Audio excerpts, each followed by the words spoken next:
BYD სიგული მაქსიმალური კომპლექტაციაში საკმაოდ კარგი ავტომობილი არის, მინდა ვთქვა, ვერ ვიტყვი ინტერიერში რომ რაღაც განსაკუთრებული ნახე, არაფერი განსაკუთრებული არ აქვს, ყველაფერი არის მინიმალისტურად მოწყობილი, ყველაფერი არის მოსახერხებელ ადგილას. ეს ავტომობილი არ არის იმისთვის, რომ კომფორტული იყოს და რაღაც განსაკუთრებული მატერიებისგან იყოს მისი ინტერიერი მოწყობილი. ეს არის ყოველდღიური მუშა ავტომობილი, რომელსაც შეუძლია დღის განმავლობაში გაიაროს 405 კილომეტრი ერთი დამუხტვით და მოგემსახუროთ როგორც ასე ვთქვათ, პირადი საქმეებისთვის, ასევე კომპანიის ავტომობილადაც გამოსადეგი იქნება, იმიტომ რომ ძალიან დიდი საბარგული აქვს, სავარძლებით უკან გადადის და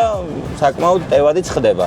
ინტერიერში ხდება ყუდრო გარემო, არ მაწუხებს გარედან შემოსული ხმა, ასევე ძალიან მომწონს დეშბორდი, რომელიც საკმაოდ პატარაა და საკმაოდ ინფორმატიული არის. გამოტანილია ზედ ელემენტების პროცენტულობა, კილომეტრაჟი, რამდენი კილომეტრი საათით გადავადგილდებით და კილოვატები აქსელერაციის პედალზე შეხების დროს რამდენ კილოვატს გამოიმუშავებს კონკრეტულად ავტომობილი. გვაქვს ტაჩსკრინი, რომელიც ასევე საკმაოდ ისეთი ნორმალური ზომის არის, ძალიან დიდი არ არის და ჩემი აზრით არც სჭირდება ამ პატარა ავტომობილს ძალიან დიდი ტაჩსკრინი, საკმაოდ ლამაზი არის. გვაქვს ასევე ღილაკები, სიჩქარეების ბერკეტი, ეგრეთ წოდებული შიფტერი, სადაც გვაქვს სამი პოზიცია, ნეიტრალი, D და R, ანუ რევერსი. გვაქვს მოუდის ღილაკი, რომელთაც შეგვიძლია სხვადასხვა მოუდის ჩართვა, აქვს ეკო, აქვს სპორტი, ასევე მინდა გითხრათ მეგობრებო, გვაქვს მოცურების საწინააღმდეგო სისტემა, რომელიც გათისვათ შეგვიძლია, სიტყვაზე თუ თოვლში ან ეგრეთ წოდებულ ტალახში მოხვდებით და ცალისაბურავი იბუქსავთ, შეგვიძლია მოცურების საწინააღმდეგო სისტემა გავთიშოთ და შემდეგ უკვე ორივე თვლით ეცდება დაბრკოლების გადალახვას. ძალიან მომწონს ამ ავტომობილის სავარძლები. საკმაოდ კომფორტული არის და ეგრეთ წოდებული გვერდების დამჭერიც კარგად მუშაობს, როდესაც მოსახვევებში შედიხარ. ანუ არ ქანაობ აი ესეთი რაღაცებს არ აკეთებ, როდესაც ავტომობილით გადაადგილდები და ეგ ზოგადად ავტომობილში ძალიან დიდი პლუსია. რაც შეეხება მართვას, ძალიან სხარტი სამართავი არის, მით უმეტეს რომ წინაწამყვან ავტომობილებს მიჩვეული ვარ და ძალიან ბევრი წინაწამყვანი ავტომობილი მყავდა. ესეც ხასიათებით სტანდარტული წინაწამყვანი ავტომობილია რა, სხარტია, იმართება ისე როგორც ჩვეულებრივი ბენზინის შიდაწვის ზრავიანი ავტომობილი. აქსელერაციის პედალზე შეხებისასაც, ჩქარდება საკმაოდ კარგად. ვერ ვიტყვით რომ ძალიან ჩქარია, მაგრამ რაც ამ ავტომობილს მოეთხოვება, ის აჩქარება აქვს.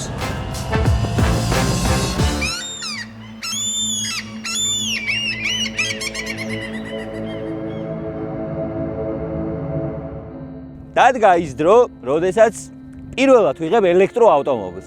წინა გადაცემაში გადავიღე ელექტრო სათამაშო ავტომობილი, მანქანა ეგრეთ წოდებული, რომელიც საკმაოდ კარგი გასართობი იყო და დღეს უკვე დროა, რომ ნამდვილი ელექტროავტომობილი გადავიღოთ. ეს არის BYD სიგალი, თოლიას არ გავს, მინდა გითხრათ. მიუხედავად იმისა, რომ თოლია არის მისი სახელი, მაგრამ გავს Lamborghini-ს. და იცით რა აკავშირებს ამ ავტომობილს Lamborghini-თან?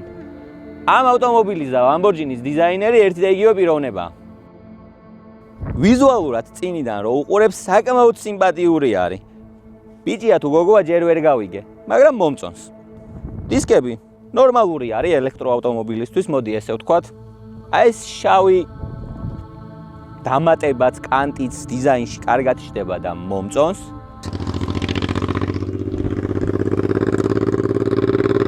ხო, კიდევ, აი ესეთი ხმა არა აქვს, რო გაიარა ძალიან.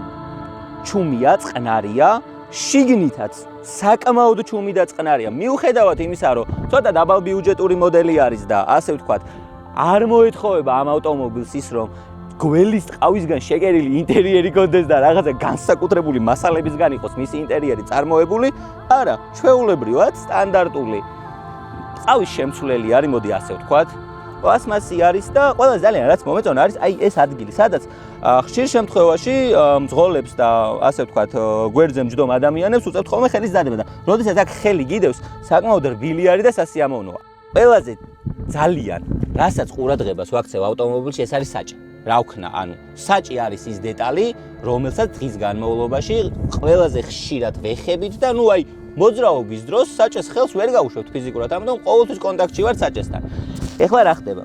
ძალიან მომწონს ეს საჭე. ჯერ დავიწყოთ იქიდან, რომ სამქიმიანი არის, აი ეს გადასვლები ძალიან ლამაზი არის. ღილაკები აქვს, მულტისაჭია, როგორც ხედავთ. ინტერიერში რაც შეეხება ამ მონიტორს, არც ძალიან დიდი არის და არც ძალიან პატარა არის. საკმაოდ კარგი ზომა არის და მისაღები არის ჩემთვის, არ მაღიზიანებს ეს დიდი მონიტორები, როგორც ხვდება ხოლმე ელექტროავტომობილებში არა აქვს და ოკეია რა. ანუ თუ ჰორიზონტალურად არ მოგწონს, შეგიძლია ვერტიკალურად დააყენო. კაფ-ჰოლდერები გვაქვს 2 ცალი, კარგი ზომა არის და კომფორტულია, რომ ახლოს არის და სიტყვაზე ან წყლის, ან ყავის აღება რომ მოგინდეს, ეგრევე აიღებ და ნუ ახლოს არის რა. სადღაც აქ არ გიწევს რომიალი და რაღაც ილეთების კეთება რა. ეხა აუცილებლად ესეთ მანქანაში მნიშვნელოვანია ისიც, რომ თუ სადმე მიდიხარ, მეგობრებიც ან ოჯახის წევრებიც წაიყვანო ხოლმე სადმე. აი, საკმაოდ კომფორტულად ვზივარ რა. აი, ერთადერთი რასაც დავამატებდი, აი ეგ პატარა ბარი იქნებოდა რა, რომელიც არ გვაქვს, მაგრამ ნუ გადავიტანთ ბარის არქონას. აი ეს მომწონს კიდე ძალიან. როდესაც საუბარი გვაქვს ავტომობილზე, რომელსაც ყოველდღიურად ვიყენებთ, აუცილებელი არის, რომ მას კონდეს ტევადი საბარგული. მოდი ვნახოთ ეხლა რამდენად ტევადი არის. ნუ მე კი ვნახე, მაგრამ თქვენც მინდა რომ გაჩვენოთ. საკმაოდ ტევადი არის.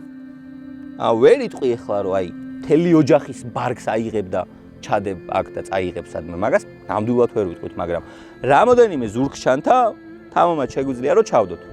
მაგრამ თუ უკან გზავრები არ გვიზის და რაღაცის გადატანა გვინდა, აი ესე იკეცება და საკმაოდ დიდი სივრცე არის იმისთვის, რომ რაღაც ჩვენი პატარა მოთხოვნილებები დააკმაყოფილოს რა.